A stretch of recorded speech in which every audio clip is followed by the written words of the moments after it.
It's 2007. You just landed your first big contract.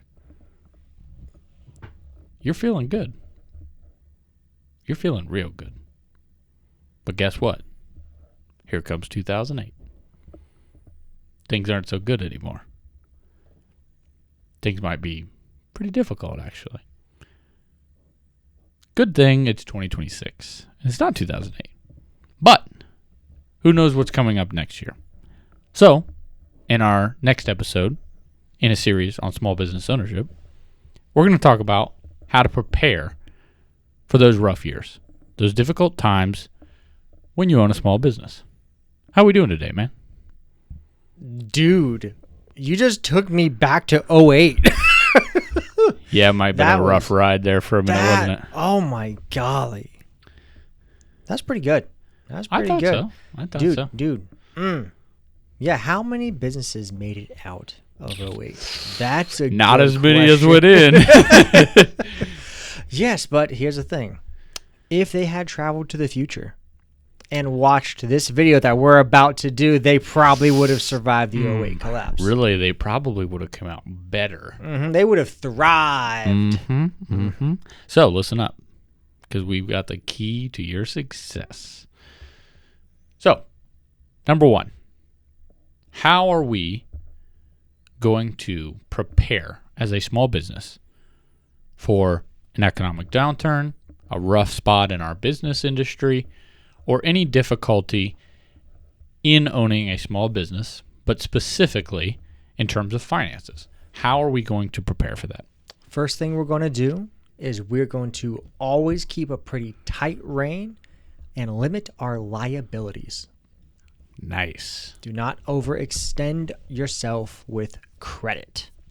Yes, credit, debt, all that fun stuff. I feel like in a lot of ways this comes with payments. Monthly payments on equipment, monthly payments on office spaces, monthly payment on whatever it is, and it's easy to sign up for that when business is good. I need a new this, or I need a new that, I need a new, whatever. And business is booming, money's rolling in. Sure, we can make that payment, no problem. Well, guess what? When things aren't so great, you still have to make those payments. Everybody knows this. We all know how it goes. We've all been around the block. It's nothing new. But the difference in companies who make it through hard times, and you can look this up.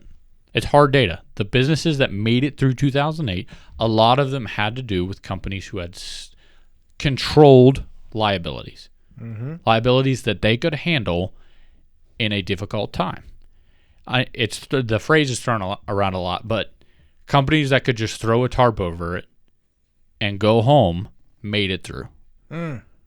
Companies that couldn't, didn't. When it comes to here, there's nothing wrong, generally speaking, with owning your stuff. But if you have a payment on your item, you don't really own it yet. No, not at all. Somebody else owns it, and you're just borrowing it. And if you're going to borrow it, there's nothing wrong with renting equipment. Like in my mind, I'm thinking like trucks, heavy machinery. I mean, trucks is a little weird depending on what you need. Yeah. But I have a buddy who runs a small business, and he bought a truck. And a deer had a different plan for his truck. It was even a big size truck. And it wasn't that insurance wasn't going to cover it. The parts place couldn't get the part for a year. So whole time he's making payments. He doesn't have his truck anymore. And not from any fault of his own, but he hit a deer and the parts weren't coming in. Yeah. So what's he going to do? But that whole time, he now is down a truck and the payment's coming in. Just heartbreaking the whole time. Yeah, absolutely. And this is, like we said, it's nothing new. It's just, it's so easy to fill up your finances with payments and no one wants to hear it. But owning your stuff can really help you through those tough times. So limit your liabilities. Don't overextend yourself on credit. And just keep a handle on it. Keep it very, very manageable, even if that means a little slower sometimes. Yeah, because you'll be fine until you're not. Mm-hmm. And that sounds so dumb and simple, but that's the truth. You'll have no problems with those payments. Everyone else will be making the payments too. Nobody's got a problem with payments until they can't make them anymore. And by then, it's too late. Mm-hmm. Les Brown. I've mentioned him a few times on different things. He has this horrible story where, he's a motivational speaker in, the 70s and 80s. Back then, you had cassette tapes. Look those up if you don't know what I'm talking about. And he just signed over a speaking gig. And he calls the tape maker, says, "Hey, I need $50,000 worth of material." He's like, "Les, you don't have the kind of credit for that." He's like, no, you don't get it. I've got the gig. Here, I'll get you on the phone with the person in charge of it. Gets on the phone. He says, "Ma'am, do I have the job?" "Yes." "Are there any decision makers?" "No, it's all me." "Les, you're going to sell everything you have and more." So the tape maker extends Les the credit. Makes him $50,000 worth of tapes. And she said, "Hey, I'll get that contract right out to you. That way you have it in writing for you." Tapes are already being made. A couple days go by. Week goes by. Les doesn't hear anything. Little concerned, so he calls over. Woman's name was Norma. It's actually not Norma, but I can't remember the name. I'm going to go with Norma. Calls in. "Hey, is Norma in? I haven't got that contract yet." The owner says, "Les, you haven't heard?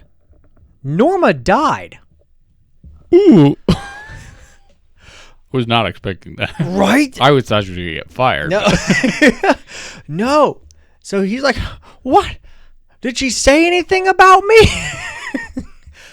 He didn't have the gig anymore. Rough. Absolutely rough. And, there's always a story of Murphy's waiting for you. Mm-hmm. Yeah, Murphy's Law, the worst thing that can happen will happen at the worst time. It happened to him there. And so also now he's in debt on tapes. He's going door to door trying to get himself dug out of this because he overextended himself. Mm-hmm. Don't put yourself in that situation. Yep. Sometimes lightning does strike twice. Yes. So, number 2 flows right off number 1, which is have a rainy day fund.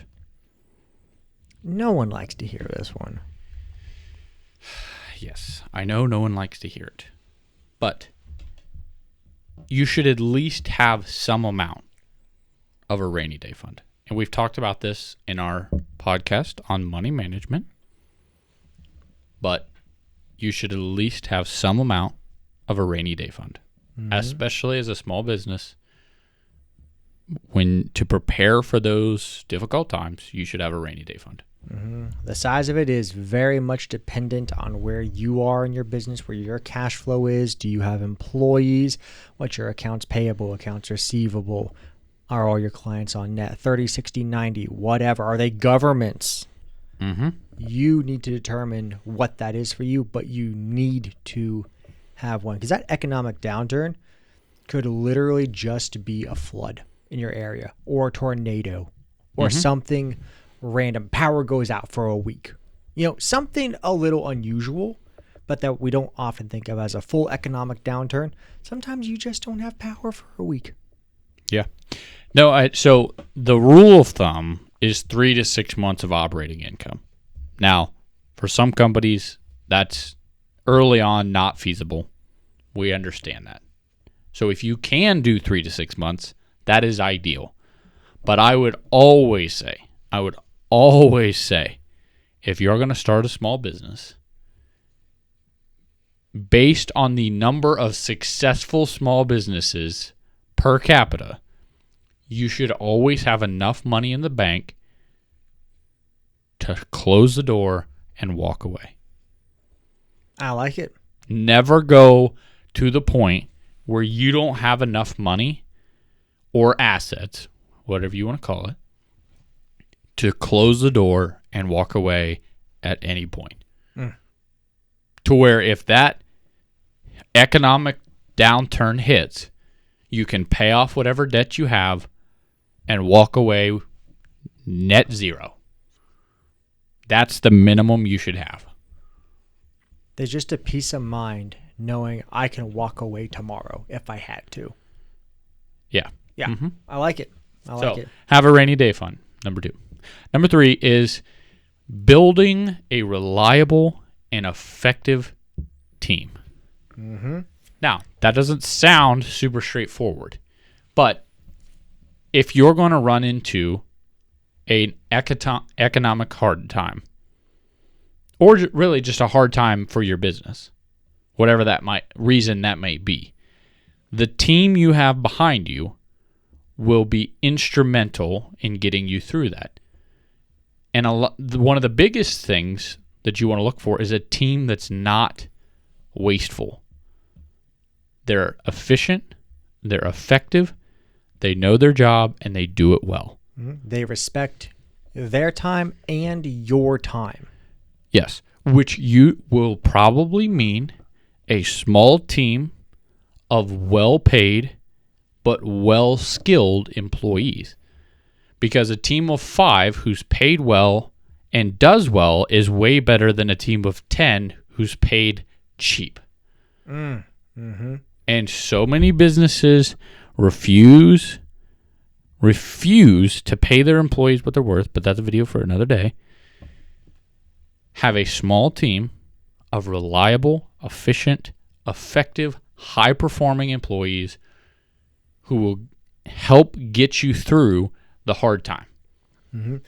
And a good employee in this case, they have your back. Mm-hmm. They're the kind of people who will believe that my boss will go to bat for me and possibly even take a pay cut just to make sure me and my family are okay. Yes. And as a small business, that's what you want, right? Because there are some exceptions to this rule, but if you're going to hit a hard time, cutting an employee of a small, elite, high-performing team probably is not going to fix your problem. If it gets to that point, cutting one employee out of an extremely high-performing team is not going to be the difference between you making it or not making it. And if it is the difference between making it, then you probably didn't do the other things right. Mm-hmm. And openness and honesty with your team is very important. We saw this a lot when COVID first started. A handful of businesses and CEOs came out and just told their staff exactly what was happening. Mm-hmm. And not on just on the money side. Hey, guys, we've been open with you up front to this point here. This is how we've paid you. We paid you guys out of profits. We have lost X amount of profits. Here's our options. We have to make some hard decisions. Yep. And it could be, I've seen businesses where they're like, guys, in this weird economic turn, everyone, including all management, we're taking 20% off the top. Mm-hmm. You guys can take it or leave it, but we're not going to fire anybody. But everyone, we're all taking a 20% pay cut today. Yep. Hard. But and you can maintain their employees. Yes, you'll maintain your employees, and they could do that because the team they had was the team they wanted. Mm-hmm. They didn't have a bunch of employees who were wasteful and inefficient, ineffective, just kind of low-skilled employees who were just there, who didn't provide their worth to the team. And almost all companies have that type of employee in it. And that's what you want to try to refine. And so many companies are, they talk about it, but no one ever does it.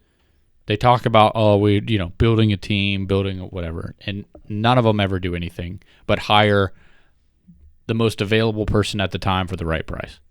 Mm. But it's a conversation for another time. Mm-hmm. Refine your team so they can help you through the hard time, not drag you down in the hard time. Mm-hmm. And when you're honest with them, the average employee does not want to leave. Mm-hmm.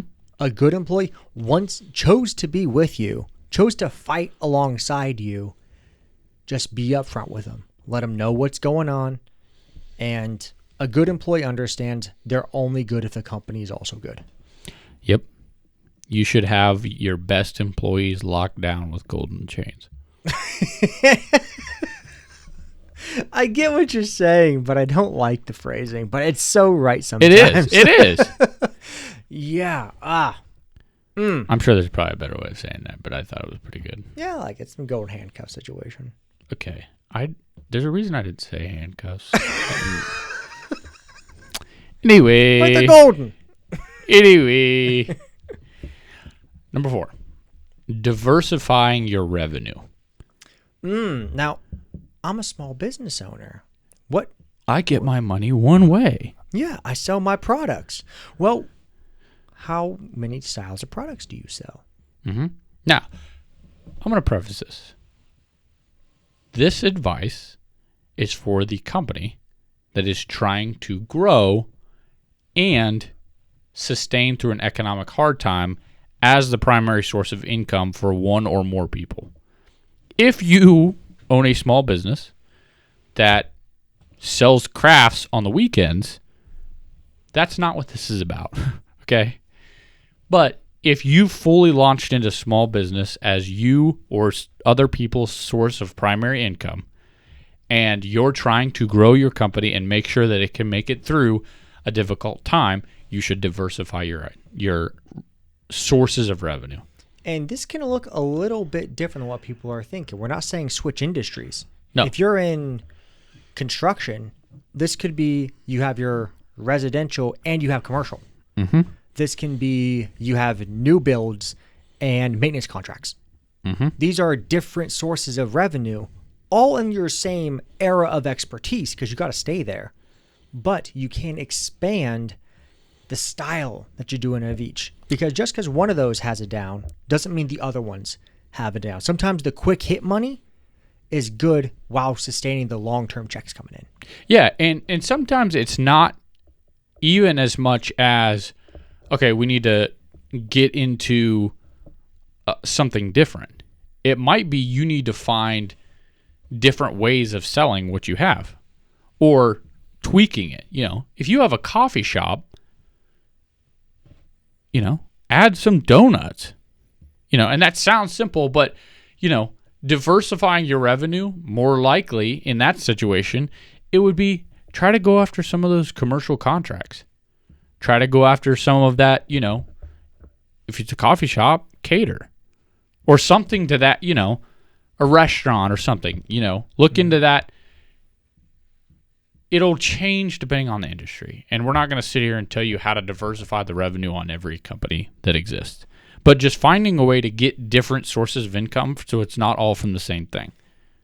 Because if one thing's going to get hit, if all your money comes from that thing,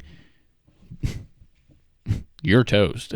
In that same vein there, while diversifying revenue, diversifying marketing is also really good here. I have some friends who they were doing great on Google Ads. And then something changed one day and it dropped. Not anymore. Yeah, gone. Do they know what? No idea. But the algorithm changed, all of a sudden not promoting their stuff. And if let's say that was their only thing of ad revenue, the only ads they had coming in, the only lead generator, well, that's a problem because you don't control that. Now you need to do another item there. And I know it's going to feed a bit into the next one, so why don't you go ahead and read point number 5, because I know it feeds right into this here. Lock in your clientele. Lock in your clientele. You need a way in an economic downturn, or really any time, really, to get a direct line to your client. Yes. Business is all about building reliable relationships, trustworthy, loyal relationships with your clients. And some industries more than others. But if you can find a way to build relationships with your clients to where you have a consistent, repeatable clientele, you will be much more better off than a company who's trying to only focus on new leads on every sale. And it's the reason that Microsoft Office went from a one-time purchase to a subscription, because you make way more money on repeat customers than one-time sales. And probability is once someone starts a service like subscription services, they usually never leave. Yeah, especially if you offer a good product and good customer service. There's a whole loyalty here. I mean, you mentioned coffee a moment ago. Once someone finds a coffee that they love, it almost doesn't matter what the price is, what's the economics going on. It's kind of like cigarette smoking. You're going to buy it no matter what. Very real thing. It's a very real thing. Brand loyalty is a huge thing. And if you can use that to your advantage to where when you get into a tough spot in your business, whether it's the economy, the industry you're in, or whatever it is, that can help you outlast that. Now, are you going to have clients that leave or quit or change? Yes. But if the difference is between you losing 8 of your 10 clients or 2 of your 10 clients, because those 8 that you kept on were the ones that have been there since the beginning, or ones that you've built reliable, loyal relationships with, that's the difference right there. If all 10 of your clientele are new leads every month, when things get hard, all 10 of those are going somewhere else or going away. And it really comes down to the relationship and trust. That's what you were saying there at the beginning. If you're in financial services and something weird's going on in the market and you don't call your clients to let them know, hey, everything's okay, or hey, we've already worked on this together, we're just fine. If you're not proactive in helping your clients, again, the coffee shop example here, hey, you tell the world, hey guys, my prices have gone up by 20%. I got to raise the price on the coffee. You guys still want me to hang around here? I want to be around here. I want to keep serving you guys. My prices have gone up. Naturally, I got to raise the prices here. But that open communication, the honesty, customers love that. People want to do business with people that they know and trust. There's a reason that people who watch television shows will always say that the celebrity and the TV show is much more trusted than the movie star. The TV show person, they're in your home every week. It's a regular communication. It is a trust thing. If you're a business, again, we're going to keep on this coffee shop example because it's just perfect here. The same person you go through and who hands you your tall latte every time, you trust them. Do you know their name? Maybe. Hopefully. But they probably know your name. And if they don't know your name, they know your order. They know when the white Toyota pulls up, they're getting a caramel macchiato. They trust that this is what's going to happen. Yeah. But when things get tough, the person who you don't know their name, they don't know your name, they don't know your order at all. You never cared to make that type of connection. They never cared to make that type of connection. You're charging a premium for a quality cup of coffee. When things get rough, they're going to go to McDonald's and get a cup of coffee there, or they're not going to get coffee at all. But the customers that are going to stick around are the ones that know you by name, come every morning, have been going there for years. You already know their order. You already know when they're coming in the morning. You know when they're not there. You have that connection. The one thing that business owners take pride in, but sometimes don't understand every aspect of it, and this goes into pricing a bit, is the product they make at the beginning is exactly why people will come. But the people they do business with to get that product is why they stay. Yep. You can have the greatest product in the world, but if your customer service sucks, no one will buy it. Yeah. So know your customers. Again, have that direct line to them. They want to hear from you. Yeah. Lock in your clientele. So, again, just to go over these real quick. Limit your liabilities. Don't overextend yourself. Have a rainy day fund as much as you can muster, as much as 6 months of operating income, but at least enough to walk away if you have to. Build a reliable team that's not wasteful, but is efficient and effective. Diversify your revenue from different streams and lock in your clientele. Really, and honestly, all of that is just good business advice to begin with. Mm-hmm.